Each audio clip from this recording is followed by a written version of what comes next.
आज हम देखेंगे MHI 05 फर्स्ट ईयर के इम्पोर्टेंट टॉपिक और यूनिट। तो आपको जून के एग्ज़ाम में आपको देखना है, ये जो 2024 का जून का एग्ज़ाम होगा उसमें कौन कौन सी यूनिट आपको करके जानी है। आपको हमेशा फर्स्ट यूनिट हमेशा करनी है।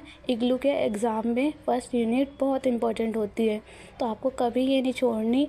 अगर आपको ज़्यादा हार्ड लग रही है तो आप छोड़ सकते हैं, वरना ना छोड़ें। नॉर्मल रीड तो आपको करके ही जाना चाहिए। फ़र्स्ट यूनिट को काफ़ी इम्पोर्टेंट होती है। तो आप देखें सेकंड यूनिट, इसके कुछ चैप्टर हैं। आप 3 चैप्टर इसमें कर सकते हैं, चैप्टर 5, चैप्टर 7 और चैप्टर 9। आपको छोड़ना नहीं है, रीड करके जाना है। आपको नॉलेज में ये होना ही चाहिए, इन चैप्टरों की नॉलेज आपको होनी ही चाहिए।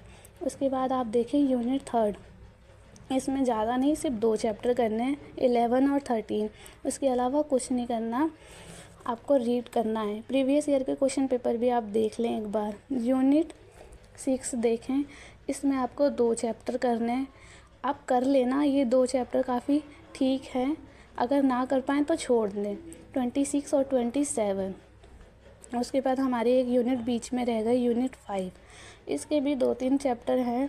मेरे हिसाब से यूनिट 5 सबसे इम्पोर्टेंट यूनिट है, तो आपको ये छोड़नी नहीं है, करनी ही करनी है। इसमें काफ़ी सारे चैप्टर हैं, जैसे 21, 22, 23, 24, 25। इन सारे चैप्टरों को आप इम्पोर्टेंट मान सकते हैं। यकीन ना आए तो आप प्रीवियस ईयर के क्वेश्चन पेपर उठा के देख लें। इसके बाद यूनिट 7, इसमें भी काफ़ी सारे यूनिट चैप्टर हैं। आपको सारे चैप्टर याद करके ही जाने, मेरे हिसाब से आप छोड़े ना, इन्हें एक बार रीड ज़रूर करें। 13, 31, 32, 36, 38 और 39। प्लीज़ आप इन सारे चैप्टरों को पढ़ के जाएँ। ज़्यादातर ये आते ही आते हैं, इनमें से क्वेश्चन ज़रूर पूछा जाता है, तो आप प्लीज़ इन सारे चैप्टरों को कर लें। उसके बाद आप मौर्य, गुप्त, कुषाण, सातवाहन और सामंतवाद, इन चैप्टरों को अच्छे से करें। इनमें से कोई ना कोई सा एक टॉपिक तो ज़रूर फंसेगा, इनकी अर्थव्यवस्था ज़रूर पूछी जाती है।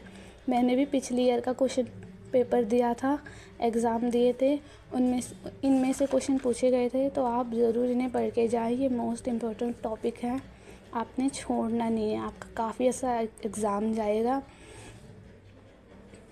हेलो दोस्तों, आप सभी का मेरे चैनल पे फिर से एक बार स्वागत है। और आज का हमारा टॉपिक है मौर्यकालीन अर्थव्यवस्था, जो कि MHI 5 से रिलेटेड है। तो आइए वीडियो को शुरू करते हैं और देखते हैं कि इन सारी चीज़ों की जानकारी हमें कहाँ से मिलती है। तो अर्थव्यवस्था के बारे में जो जानकारी हमें मिलती है वो शिलालेखों से मिलती है, जो अशोक द्वारा लिखवाए गए थे। दूसरी जो जानकारी हमें मिलती है वो अर्थशास्त्र से मिलती है, जो कौटिल्य द्वारा लिखा गया एक ग्रंथ है।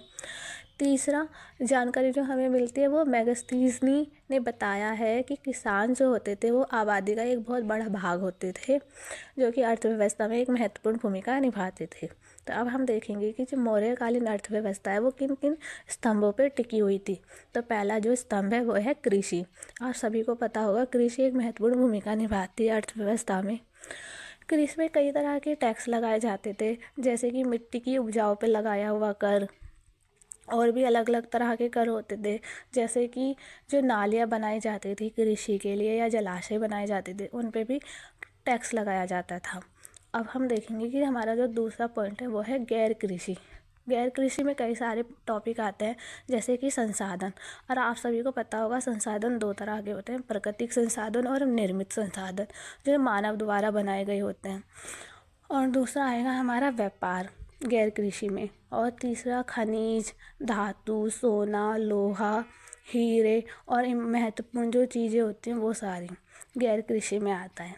उसके बाद हम देखेंगे कि जो नमक होता है वो भी, और शराब, इन सारी चीज़ों पर भी कई तरह के टैक्स होते थे। अब हम तीसरा देखेंगे व्यापार। व्यापार भी अर्थव्यवस्था का एक महत्वपूर्ण रोल प्ले करती है।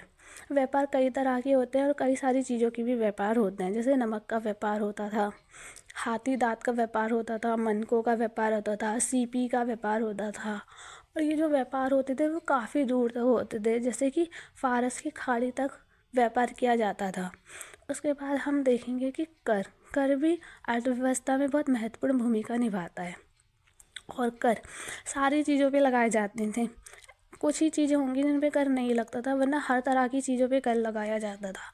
जैसे कि कृषि पे कर लग गया, है ना, और जो हम व्यापार कर रहे हैं उस पे कर लगाते थे। उसके बाद जैसे कि कोई यज्ञ कर रहा है, बलि कर रहा है, तो बलि पे कर लग गया, और व्यापार पे कर लग गया, कृषि पर कर लग गया, ज़मीन पे कर लग गया।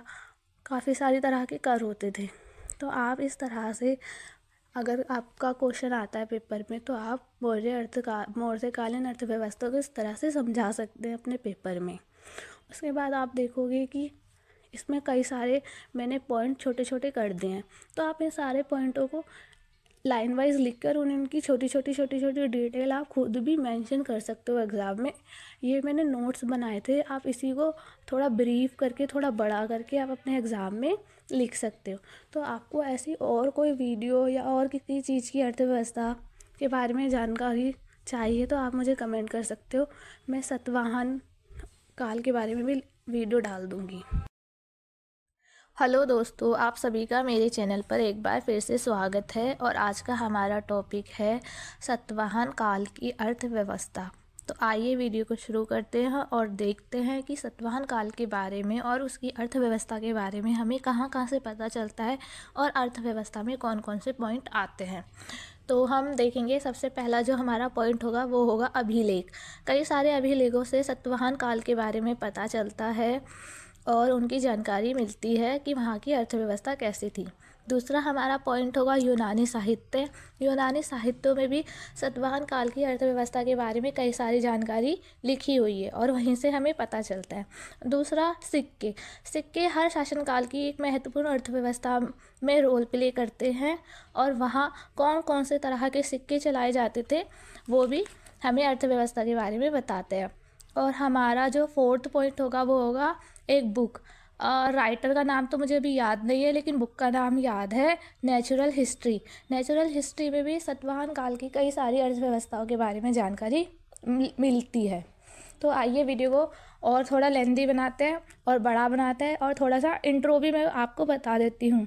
तो सातवाहन काल जो था, सातवाहन जो शासक थे, उन्होंने जो शक्तिशाली हुए वो हुए प्राचीन भारत का एक हिंदू राजवंश था ये, और ये मौर्य वंश के पतन के बाद थोड़ा शक्तिशाली हुआ और ये दक्षिण भारत में राज्य करते थे। और एक और पॉइंट मैं आपको बताते चलूँ कि ब्राह्मणों को भूमि दान की परंपरा भी इन्होंने ही शुरू की थी। तो आइए हम अर्थव्यवस्था पर आ जाते हैं और वीडियो को और अच्छे से शुरू करते हैं। तो हमारा पहला पॉइंट होगा कृषि।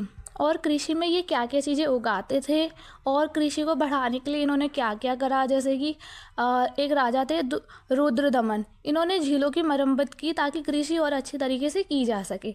तो कृषि में ये कई सारी चीज़ें उगाते थे, जैसे कि कपास, तिल, बाजरा, गेहूँ, चावल, और इन्हीं चीज़ों का ये निर्यात भी करते थे, जो हमारे व्यापार में एक पॉइंट बन जाएगा कि व्यापार में हम किन किन चीज़ों का व्यापार करते थे। तो इन सारी चीज़ों का हम व्यापार भी करते थे, और नारियल, काली मिर्च, इन सारी चीज़ों का भी हम व्यापार करते थे।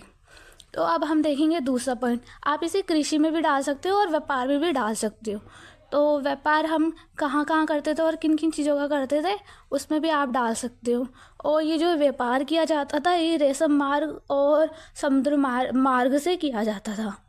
तो व्यापार में आप देखोगे सुलेमानी पत्थर के जो मनके होते थे उनका भी हम व्यापार करते थे, लाल मणि का भी हम व्यापार करते थे, नमक का व्यापार करते थे, नारियल का, काली मिर्च का भी हम व्यापार करते थे, तिल, बाजरा, गेहूँ, इन सबको भी हम निर्यात करते थे। उसके बाद हम देखेंगे हमारा जो दूसरा पॉइंट होगा वो होगा कर। आप सभी को पता होगा कि कर एक इम्पोर्टेंट रोल प्ले करता है अर्थव्यवस्था में, और कर जो होता है वो कई सारी चीज़ों पे लगाया जाता है। जैसे हस्तशिल्प जो होते हैं उन सब पे कर लगाया जाता है। लेकिन सातवाहन काल की जो अर्थव्यवस्था है और सातवाहन काल में नमक पे कोई कर नहीं था। ये आप इम्पोर्टेंट है, याद रखना और ज़रूर एग्ज़ाम में मेंशन करना। उसके बाद हम देखेंगे सिक्के। वहाँ पे कई तरह के सिक्के चलाए जाते थे, जैसे कि तांबे के सिक्के, चांदी के सिक्के, शीशे के, कांसे के सिक्के। और ज़्यादातर जो सिक्के हैं उन पे जो चित्त साइड होती थी, मतलब एक चिट होता है, एक पट होता है। तो चित्र साइड जो होती थी उस पर चित्र बना होता था शेर का। ये दिखाते हैं कि कितने शक्तिशाली थे और शेर का चित्र बना हुआ था उस पर।